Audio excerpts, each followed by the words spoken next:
एक एफआईआर को छोड़ करके बाकी सारा एफआईआर पटना शहर का है, एक एफआईआर दानापुर का है।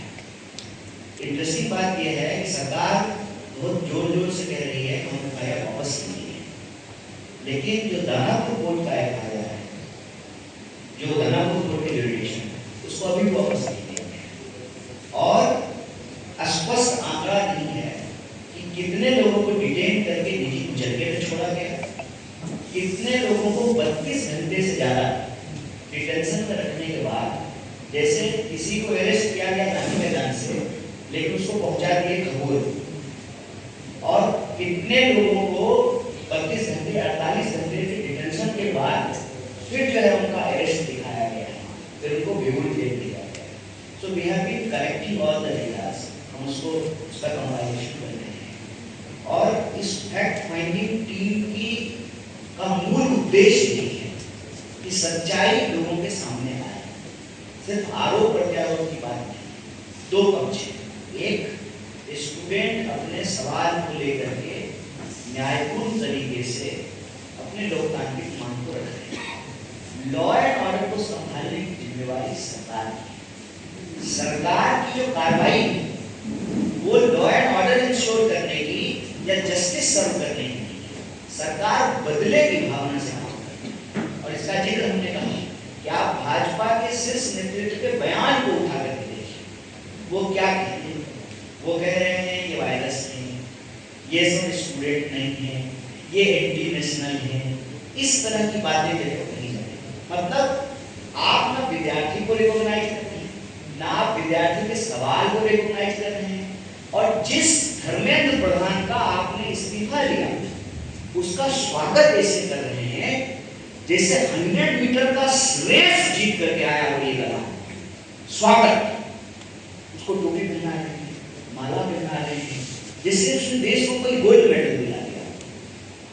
अरे उसका नकारापन सामने आया है, उसकी चोरी के ऊपर सवाल उठे हैं, उसके चरित्र के ऊपर सवाल उठे हैं, तब तो यही माने ना प्रधानमंत्री को बचाने के लिए प्रधान को बलि का बकरा बनाया गया। असली मसला ये है कि प्रधानमंत्री का ही एंगल ठीक नहीं है, तभी तो वो माफी मांगने के बजाय माफी दे रहे हैं। अरे आपसे माफी मांगा कौन? लोग ये पूछ रहा है कि पेपर लीक क्यों हो रहा है, हर महीने एक पेपर लीक क्यों होता है, हर दिन 25 स्कूल बंद क्यों होते हैं, अभी भी देश में पेपर लीक हो रहा है, और सिलेबस तो पूछिए ही मत। प्रधानमंत्री अपनी डिग्री प्रोड्यूस नहीं कर पाए तो उनके राज में ऐसा ही सिलेबस छपेगा कि जो है निमुरा निमुरा गाना छाप रहे हैं किताब में बच्चों को पढ़ने के लिए, और कह रहे हैं कि ये विद्यार्थी नहीं है। और प्रशासन कहती है कि कुछ असामाजिक तत्व आ रहे थे, तो आप क्या कर रहे थे? सरकारी नौकरी में पकौड़ा तल रहे थे, खुफिया विभाग क्या कर रही थी, इंटेलिजेंस क्या कर रहा था? तो इस मान लेना कि देश मजबूत हाथ में नहीं है, मजबूर हाथ में है, तभी तो स्थिति है। और आप ये सोचिए कि कल से ये लोग घूम रहे हैं, प्रशासनिक पदाधिकारी से मिल रहे हैं, मीडिया कर्मी से बात कर रहे हैं, अधिवक्ताओं से बात कर रहे हैं, पटना की सिविल सोसाइटी से बात कर रहे हैं, विद्यार्थियों से बात कर रहे हैं, उनके अभिभावकों से बात कर रहे हैं, शिक्षकों से बात कर रहे हैं। एग्जैक्ट नंबर सरकार के पास नहीं है कि 22 तारीख को कितने लोगों को डिटेन करके अरेस्ट किया। पहला एक आपने हिरासत में लिया, फिर उनको गिरफ्तार करके जेल भेजा, ये आंकड़ा नहीं है। दूसरा फिर 25 तारीख कितने लोगों को डिटेन किया गया, कहां से डिटेन किया गया। जैसा कि हमारे अधिवक्ता साथी ने आपको बताया कि जब किसी को डिटेन किया जाएगा उसका एक लीगल प्रोसीजर है कि आप किसी को जेल भेज रहे हैं, आप उसकी जो है डायरी बनाएंगे, उसका एक नोट बनाएंगे, ठीक है। उसके बाद दबाव में अचानक से कहते हैं कि हमने सारा एफआईआर वापस ले लिया है, सारा एफआईआर वापस ले लिया है, तो फिर दानापुर जुडिशन का जो एफआईआर है उसका क्या हुआ है, वो वापस हुआ है नहीं हुआ है। तो मूल बात यही है, इस फैक्ट फाइंडिंग टीम की कोशिश यही है कि बिल्कुल ऑब्जेक्टिव तरीके से, अनबायस्ड तरीके से पटना जिले के भीतर जो पुलिस ब्रुटैलिटी हुई है, जो लॉ एंड ऑर्डर का सिचुएशन क्रिएट हुआ है, जिस तरीके से गैर कानूनी तरीके से प्रत्यक्ष प्रमाण हाथ कंगन को आरसी क्या, पढ़े लिखे को फांसी क्या, पटना यूनिवर्सिटी का इलेक्टेड प्रेसिडेंट पुलिस जब आती है तब उठा करके इसको जेल में डालती है। एक इलेक्टेड प्रेसिडेंट अपनी प्रेसिडेंसी को सर्व करे कि निजी मुचलका भरते रहे, बेल बॉन्ड भरता है, बेल कराता है, और कोई एनएसयूआई का वर्कर नहीं है। हमारे एनएसयूआई की वाइस प्रेसिडेंट के घर पे रात को 2 बजे पुलिस गई।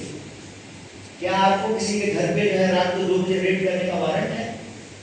और कोर्ट कहाँ लगाया गया? रात को झज्जूबाग में कोर्ट लगाया और दर्जनों विद्यार्थी, कोई ये नहीं कह रहा है कि हमको कोतवाली थाना में पकड़ा गया और कोतवाली थाना में रखा गया। कोतवाली थाना में पकड़ करके लोगों को दानापुर पहुंचाते रहे, खगौल पहुंचाते रहे। और कितनी शॉकिंग बात है, आप रात को सनसेट के बाद किसी महिला को थाने में हिरासत में नहीं रख सकते। किसी भी महिला की गिरफ्तारी बिना महिला पुलिस के आप नहीं कर सकते। इसका हम कंपाइलेशन कर रहे हैं और इसके जितने डिटेल में जा रहे हैं बहुत शॉकिंग एविडेंस मिल रहा है। पटना जिले में जो कुल एफआईआर हुए, एक एफआईआर को छोड़ करके बाकी सारा एफआईआर पटना शहर का, एक एफआईआर दानापुर का है। इंटरेस्टिंग बात यह है कि सरकार बहुत जोर जोर से कह रही है हम एफआईआर वापस लेंगे, लेकिन जो दानापुर कोर्ट का एफआईआर है, जो दानापुर कोर्ट के जुरिडिक्शन है, उसको अभी भी वापस नहीं लिया गया और स्पष्ट आंकड़ा नहीं है कि कितने लोगों को डिटेन करके निजी मुचलके पे छोड़ा गया, कितने लोगों को 32 घंटे से ज्यादा डिटेंशन में रखने के बाद, जैसे किसी को अरेस्ट किया गया गांधी मैदान से लेकिन उसको पहुंचा दिए खगोल, और कितने लोगों को 32 घंटे 48 घंटे के डिटेंशन के बाद फिर जो है उनका अरेस्ट दिखाया गया है, फिर उनको बेऊर जेल भेजा गया है। So we have been collecting all the data, हम उसका कंपाइलेशन कर रहे हैं और इस फैक्ट फाइंडिंग टीम का मूल उद्देश्य यही है कि सच्चाई लोगों के सामने आए। सिर्फ आरोप प्रत्यारोप की बात नहीं है, दो पक्ष है। एक स्टूडेंट अपने सवाल को लेकर के न्यायपूर्ण तरीके से अपने लोकतांत्रिक मांग को रख रहे हैं।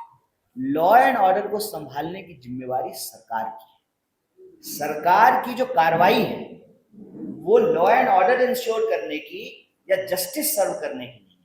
सरकार बदले की भावना से काम कर रही है और इसका जिक्र हमने कहा कि आप भाजपा के शीर्ष नेतृत्व के बयान को उठा करके देखिए, वो क्या कह रहे हैं। वो कह रहे हैं ये वायरस है, ये सब स्टूडेंट नहीं है, ये एंटी नेशनल है, इस तरह की बातें जो है वो कही जा रही है।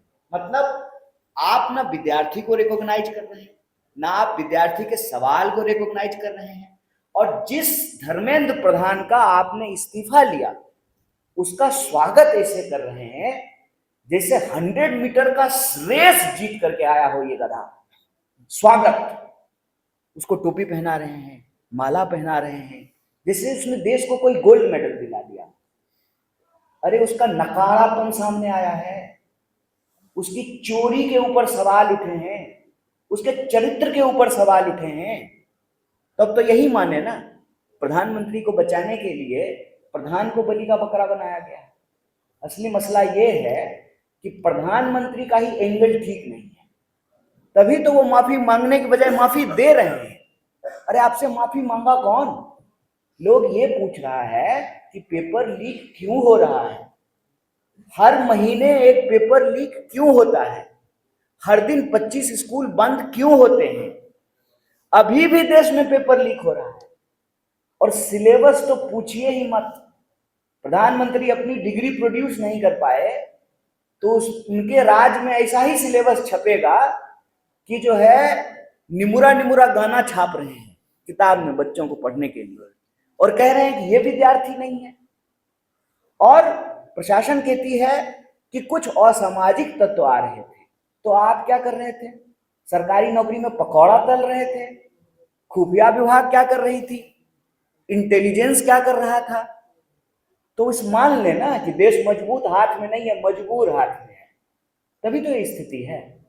और आप ये सोचिए कि कल से ये लोग घूम रहे हैं, प्रशासनिक पदाधिकारी से मिल रहे हैं, मीडिया कर्मी से बात कर रहे हैं, अधिवक्ताओं से बात कर रहे हैं, पटना की सिविल सोसाइटी से बात कर रहे हैं, विद्यार्थियों से बात कर रहे हैं, उनके अभिभावकों से बात कर रहे हैं, शिक्षकों से बात कर रहे हैं, एग्जैक्ट नंबर सरकार के पास नहीं है कि 22 तारीख को कितने लोगों को डिटेन करके अरेस्ट किया। पहला है कि आपने हिरासत में लिया, फिर उनको गिरफ्तार करके जेल भेजा, ये आंकड़ा नहीं है। दूसरा, फिर 25 तारीख को कितने लोगों को डिटेन किया गया, कहां से डिटेन किया गया। जैसा कि हमारे अधिवक्ता साथी ने आपको बताया कि जब किसी को डिटेन किया जाएगा उसका एक लीगल प्रोसीजर है कि आप किसी को जेल भेज रहे हैं, आप उसकी जो है डायरी बनाएंगे, उसका एक नोट बनाएंगे, ठीक है। उसके बाद दबाव में अचानक से कहते हैं कि हमने सारा एफआईआर वापस ले लिया है। सारा एफआईआर वापस ले लिया है तो फिर दानापुर जुडिक्शन का जो एफआईआर है उसका क्या हुआ है, वो वापस हुआ है कि नहीं हुआ है। तो मूल बात यही है कि इस फैक्ट फाइंडिंग टीम की कोशिश यही है कि बिल्कुल ऑब्जेक्टिव तरीके से, अनबायस्ड तरीके से पटना जिले के भीतर जो पुलिस ब्रुटैलिटी हुई है, जो लॉ एंड ऑर्डर का सिचुएशन क्रिएट हुआ है, जिस तरीके से गैर कानूनी तरीके से प्रत्यक्षम किम प्रमाणम, हाथ कंगन को आरसी क्या, पढ़े लिखे को फारसी क्या, पटना यूनिवर्सिटी का इलेक्टेड प्रेसिडेंट है, पुलिस जब आती है तब उठा करके इसको जेल में डाल देती है। एक इलेक्टेड प्रेसिडेंट अपनी प्रेसिडेंसी को सर्व करे कि निजी मुचलका भरते रहे, बेल बॉन्ड भरता रहे, बेल कराता रहे, और कोई एनएसयूआई का वर्कर नहीं है।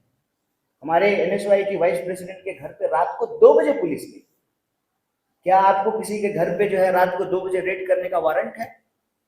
और कोर्ट कहां लगाया गया?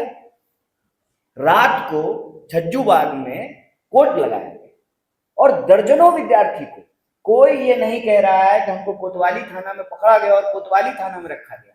कोतवाली थाना में पकड़ करके लोगों को दानापुर पहुंचा दे रहे हैं, खगौल पहुंचा दे रहे हैं। और कितनी शॉकिंग बात है, आप रात को सनसेट के बाद किसी महिला को थाने में हिरासत में नहीं रख सकते। किसी भी महिला की गिरफ्तारी बिना महिला पुलिस के आप नहीं कर सकते। ये सारी चीजें हम लोगों के पास निकल करके आ रही है। सारे जिलों की जब रिपोर्ट आ जाएगी तो आप मीडिया के साथियों से एक विस्तृत प्रेस वार्ता करेंगे। आज ये पटना जिले के संबंध में जो फैक्ट फाइंडिंग टीम है, जो उसके फाइंडिंग्स हैं, आपको इस प्रेस ब्रीफिंग के माध्यम से आपके बीच रखा है। और जैसा कि हमारे साथी ने कहा है, छोड़ेंगे नहीं, अकाउंटेबिलिटी लेनी पड़ेगी, बताना पड़ेगा कि पेपर कौन चुराया, लाठी कौन चलाया, आंसू गैस के गोले किसने छोड़े, पानी किसने चलाया, गोली किसने चलाई, पैलेट गन किसने चलाया, AK-47 किसने चलाया, ये जिम्मेवारी लेनी पड़ेगी। ये नहीं होगा गृह मंत्री जी कि आपका बेटा खेलेगा क्रिकेट और आप बच्चों के साथ खेलेंगे लाठी लाठी। क्रिकेट नहीं आता आपके बेटा को, उसको बीसीसीआई थमा दी है, और जो ये स्टूडेंट पढ़ता लिखता है उसे नौकरी करने का अधिकार छीन लिए हैं। ये नहीं चलेगा, आपको भी जवाब देना पड़ेगा, बताना पड़ेगा कि किस मेरिट के आधार पर अपने बेटा को बीसीसीआई में बैठाए। गृह मंत्री, चुनाव के वक्त चाणक्य को बदनाम करने से काम नहीं चलेगा, तुमको जवाब देना पड़ेगा। किसके कहने से दिल्ली में लाठी चली, किसके कहने से पटना में लाठी चली?